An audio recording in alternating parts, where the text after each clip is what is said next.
Morning, everybody. As you can see, no morning walk video this morning. I've had a bit of a family day today, doing stuff with the family, so no morning walk video. But I just want to talk about this. So I've seen on X, and you've probably all seen it as well, the slow creeping of the so-called flu, the super flu. You know, the flu that arrives every single year for about 2 or 3 months and just disappears. And you know, obviously, the NHS is trying to make people wear masks in even though we know they don't work. They don't work. And I said this on X yesterday.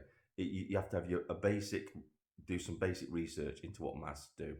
And unless you have an entire face covering or a hazmat suit on or a sealed suit, then masks don't do anything because a virus can enter through any mucous membrane that's uncovered, which is your eyes.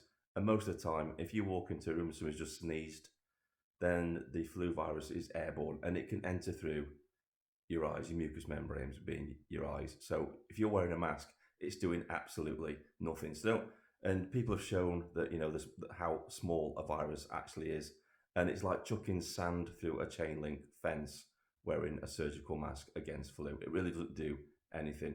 It's just misinformation, really is. So I wanted to talk about that. It's bullshit. Don't pay any attention to it. There's fear mongering, again, trying to ramp up the fear. Another thing I want to talk about is the NATO, the leader of NATO, saber rattling, saying that we must all prepare for a war like our grandparents fought. It's like, well, after you, mate, you first onto the battlefield. And I'm going to reiterate this because I say this all the time. War would stop immediately if the people wanting war had to actually fight them. So if the MPs if they advocate for war, they go straight to the front line, then you watch how fast war would actually stop. In the world, it would stop immediately because these people are cowards. They're very, very brave with other people's lives.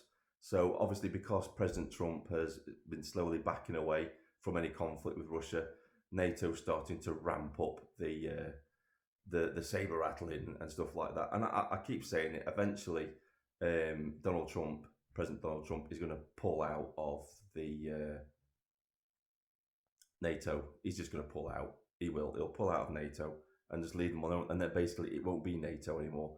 It will just be the European Union versus Russia. And people called me, I was called a Putin shagger yesterday, a Putin apologist.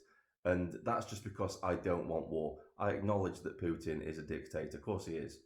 And that there are some things that go in that country that I definitely do not agree with. But, you know, Ukraine isn't whiter than white either, especially before the Russian-Ukraine conflict. The mainstream media acknowledged that Ukraine was the most corrupt country on the planet, and now we're supposed to be fighting for its sovereignty and its democratic rights. It's like we're talking about a man, Zelensky, that's imprisoned the free press, that has put his opposition politicians in prison. So, like I said, you know, if you talk about Putin and Ukraine, two sides of the same arse, really. Two cheeks of the same arse, aren't they? I just don't particularly want my country glowing in the dark because we've got involved in a conflict that really has nothing to do with us whatsoever. It's mainly that our globalist leaders that want to carry on the money laundering operation that's going on through Ukraine. That's the only reason they show any interest in it whatsoever. So yeah, I'm not a Putin apologist. I'm just a realist. I don't want a third world war, which is what they're gearing up to actually fight. Nobody wants that because at the end of the day, this isn't going to be a conventional war where we put troops on the ground and our troops fight it out and there's a winner. That's not going to happen. The minute NATO troops land in Ukraine and start heading towards the Russian border, Putin's just going to nuke it. He's going to nuke it to make an example, and then we'll be involved in a third world war. Everybody's neighbourhoods will turn to 2 million degrees in about 3 seconds flat. The Earth will just be a burnt out, cinder, radioactive wasteland. Nobody wins in a nuclear war, and that's what I'm advocating against. This is Vindicator, sign off.